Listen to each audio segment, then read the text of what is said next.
How's it going, guys? It's me, Cloudy, your favorite immersion Korean learner on YouTube, right? So, it's good to see you again. It's been a little while. I'm joining you from a nice location here at a pond nearby my house. That's nice. I've got some ugly bird over here. I don't know what he is. Got some cute little ducks hanging out right by me. So, I forgot to bring the recording device I have to be able to use an external microphone. So, I hope this is sufficient for you guys. It's been a little while since I have made an appearance on YouTube. I did make a short, funny video a little while ago. If you didn't see that, you should check it out. It's about learning Korean with K-pop. Pretty funny, I think. Anyway, yeah, what have I been up to? I know some of you are thinking, man, what happened? Did he give up? Is he even learning Korean anymore? Or has he been immersing so much that he just doesn't have time to do anything other than read Korean books and watch Korean movies and dramas? So the answer is neither of those. I have been very busy though, and I guess I could bring it back for some context for where I'm at with the Korean learning. I'll go back to the last update. Things were going pretty well by then. I'd been learning Korean for a year, and I'd say, that first year was pretty hardcore as far as trying to do what I could, trying to find what works for me, find balance, continue to make progress for all that time.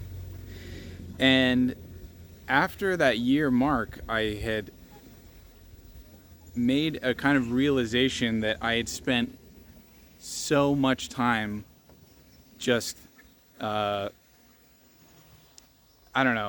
in my room and not going out and not getting up from my chair, and all of these practices that aren't very good for long-term health, right? I'm getting a little bit older. I'm 32 years old, and if I want to make the second half of my life easier, then I should be a little more active, and I should get outside. That was the thought process was going through my head as I rounded the corner for a year. And I was also feeling it in a way. I'd lost a little bit of my motivation to go hardcore for learning, and motivation comes and goes. I had kept the habit going, but there were months in my first year where I didn't do as much as others. Some were pretty hardcore, some were pretty casual, I'd say. So that brings us to what did I start doing then? Well, I knew that I enjoy playing disc golf, and it's something that I hadn't done for about a year and a half, really. I played once during my first year learning Korean, in 2020, and so I kind of missed it. I had really felt like I was missing it, so I was feeling a little down one day. I thought, you know what? The weather is actually really nice. It was 68 degrees outside, and the sun was shining. It had just rained a couple of days ago, and I went out to my local disc golf course. I actually have a lot of them around here in Ogden, Utah. And I played a whole, the whole course, 18 holes. Got got out in the sun, chatted with some other players, and they had just mowed the fairways. This is like with disc golf, for those of you who are not aware, most of the courses are like out in the woods, in the wilderness. And so you have to really learn how to shape your shots, how to get the disc to curve in the ways that you want it to. I absolutely love it. It's a blast. So I went out there and I had such a good time, and it kind of, I caught that bug a little bit and started playing disc golf a little bit more. And just going out a handful of times made me realize that I was missing out on something really important in my life, and that was a little bit of diversification in my hobbies that involved physical activity, right? I was always a very active kid growing up, and then up through high school. For all of those years, I played sports, and I enjoyed, physical things after that, but it was often on and off, and I didn't ever stick with a lot of stuff for more than like a year or so, like fitness routines and everything. So over the past 5 years, I've dropped off the wagon completely. Like I've not done much. So once I got out and in the sun, I was enjoying it, and I started doing the couch to 5K program, and that really motivated me to get it. It's a running program that uses interval training to get you eventually up to 5K lengths of running, basically 30 minutes nonstop. I just hit week 6. It's going really well so far. I ran 3 miles this morning. Walked part of that, actually. That includes my warm-up. But yeah, I also started doing resistance training at home, like with resistance bands and body weight exercises.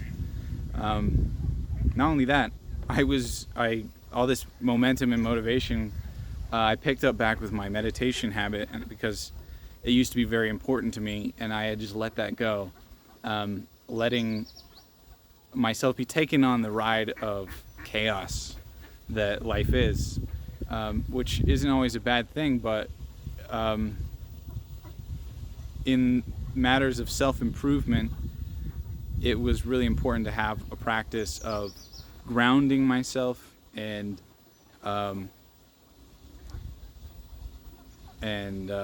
I forgot what the term is for it.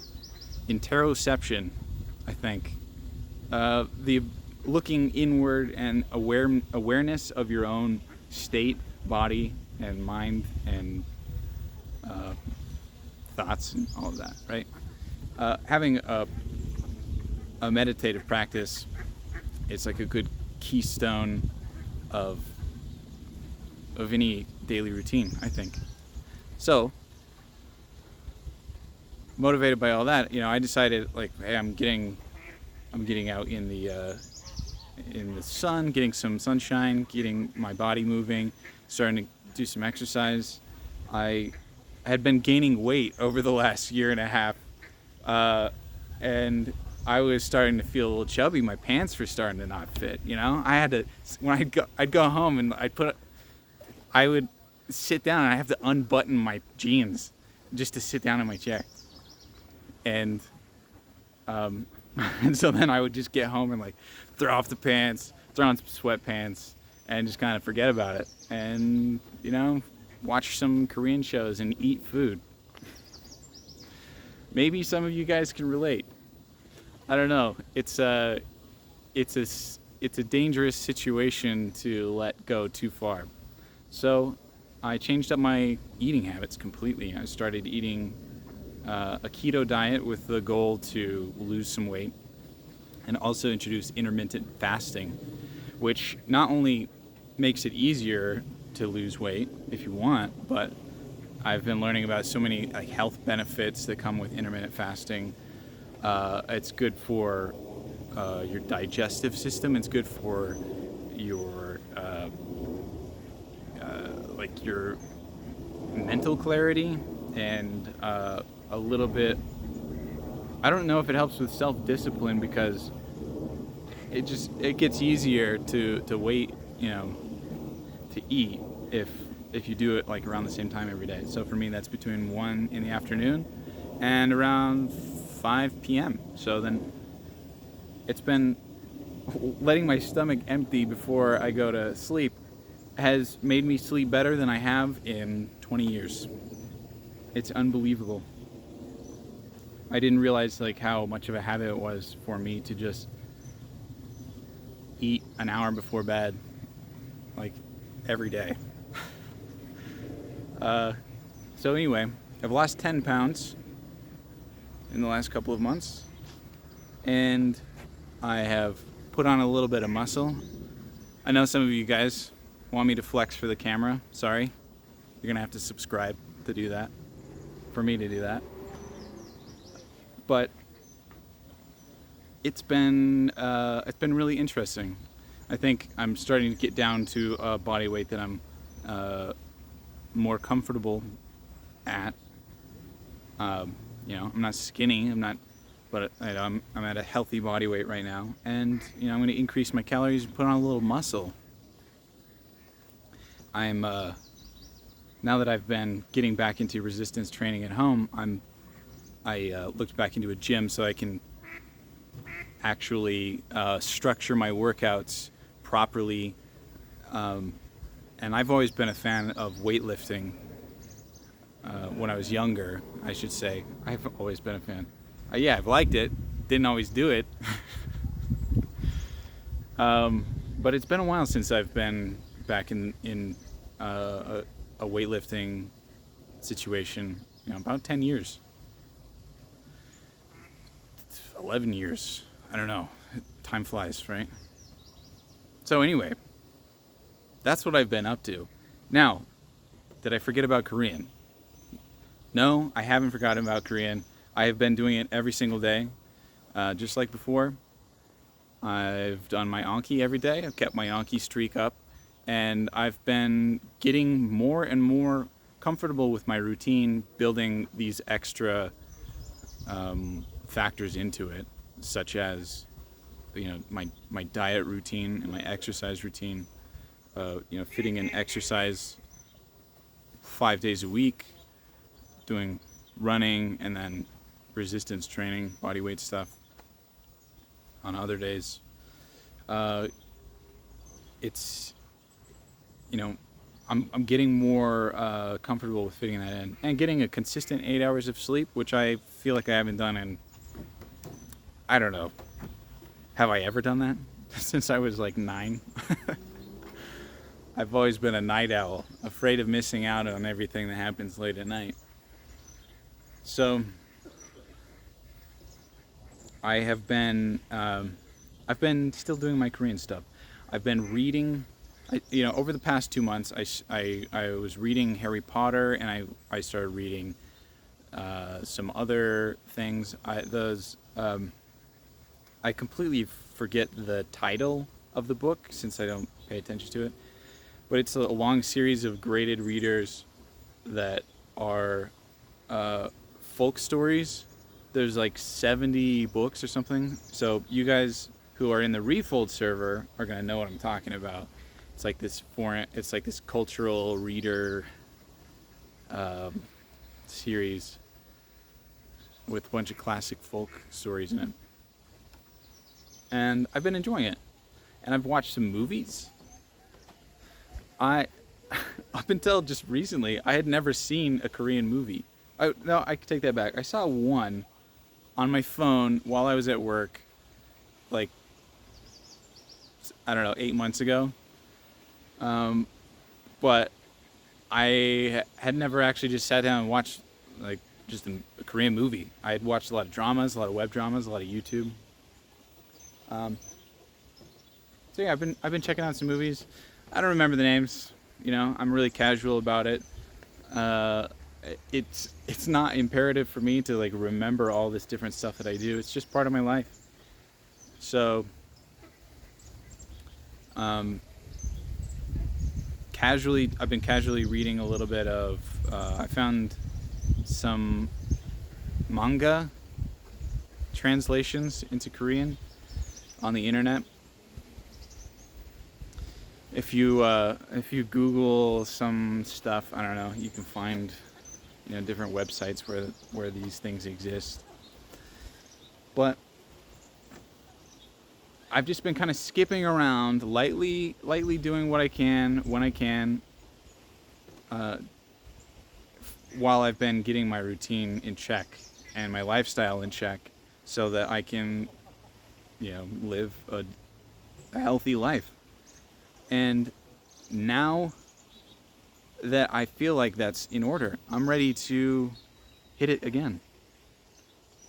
So I think this is kind of a small, like this is me saying I was never really gone, but I'm back. Those of you who are on the Refold Korean server, which you should join, there's a lot of resources, a lot of people there ready to help you find resources and everything. I am, those people know that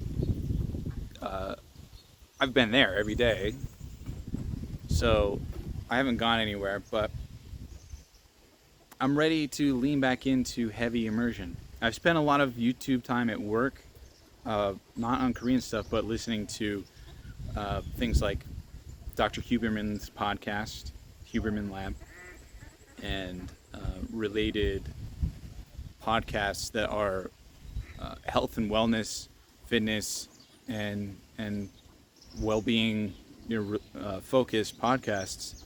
And I've learned a lot, especially from Huberman's podcast.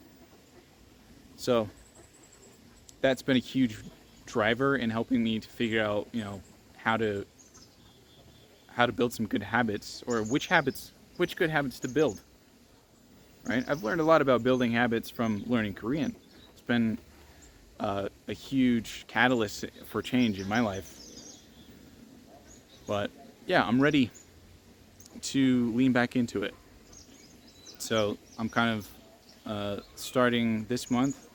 I'm going to kick back up my immersion more and make sure I situate my passive listening at work so I can more easily, without any effort, just listen to some Korean stuff at work. Because I'm ready to lean back in and take it to the next level. So I don't have a strict or approximate gauge of how my progress is going for you guys. I've been continuing to learn words every day, so I've learned hundreds of words since my last update, as well as just things that I pick up in immersion and reading and stuff. And I'm still noticing things that I couldn't read before that I'm now more comfortable reading.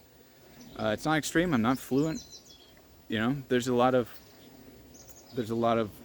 people who are doing better than that in that area than me. And which brings me, I want to say briefly that I started learning Korean when I was 31 years old. All right. Most of the excessive, natural brain plasticity in a person kind of wraps up around 25, right? During when somebody is around the age of puberty, they are forming self identities, and the world is, and their minds are chaotic and full of all kinds of energy that you don't know where it comes from, just weird stuff, and your brain is plastic, and you're learning so many things about yourself and about the world, and you're still developing, your understanding of things. So these are times where you learn a lot. Sorry, it's just a little breezy. I hope that doesn't mess up the recording. So if you're young, take advantage of it while you can, because and learn what you can, because it's not just me complaining about being old. It's an actual fact that once you're older than in your late 20s and early 30s, there are a lot of things that your brain just doesn't need to be as plastic anymore. It's much more effective for it to be reliably concrete in some aspects, and the degree of change is slower for learning and brain plasticity. So why am I bringing that up? Well, I didn't learn a language until I was 31, and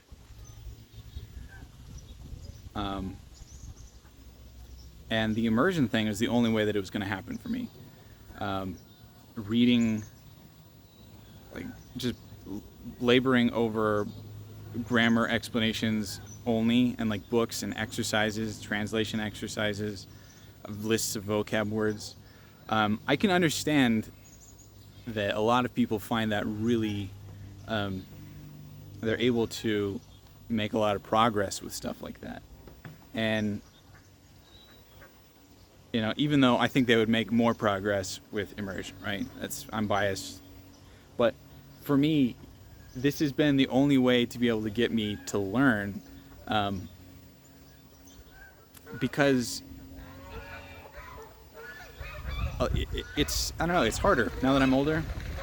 I don't want to admit that, but it's true. And I think having not developed language skills earlier in my life, man, these geese are having it.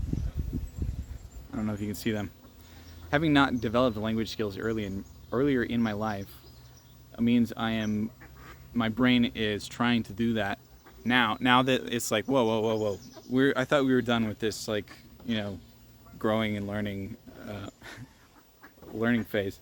I know learning is a lifelong pursuit, but there is a lot of like rapid plasticity when you're younger. So I'm not trying to scare anybody, because I learned a lot when I was younger, but I didn't learn languages. So now I'm starting this. I'm having to catch up and develop all of that. So my progress may be is not going to be comparable to your progress. Your progress won't be comparable to mine. There are a million different factors that could explain why somebody might be better at learning a language or worse at it. These could be behaviors. These could be the how compelled you are by the language, by the culture, by the media that you're consuming, reading, watching. It could be easier because you're young, or it could be easier because you have experience with it before, or it could be harder.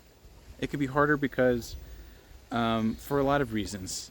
And the one thing that I want to say is that if you don't stop, like if you continually do it, you do get better, and you are able to do it. I have no doubt in my mind that I'm going to be able to communicate fluently and understand Korean at some point in my life.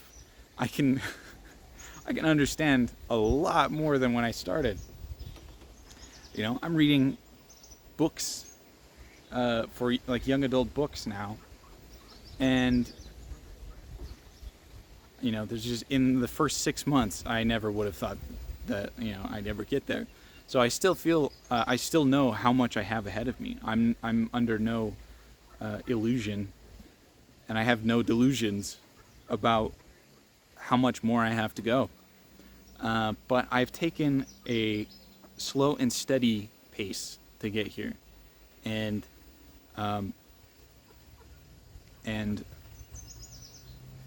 if you go fast, then that's awesome. I commend you, and that's really admirable, and it's cool. If you're going slow, that's that's cool too.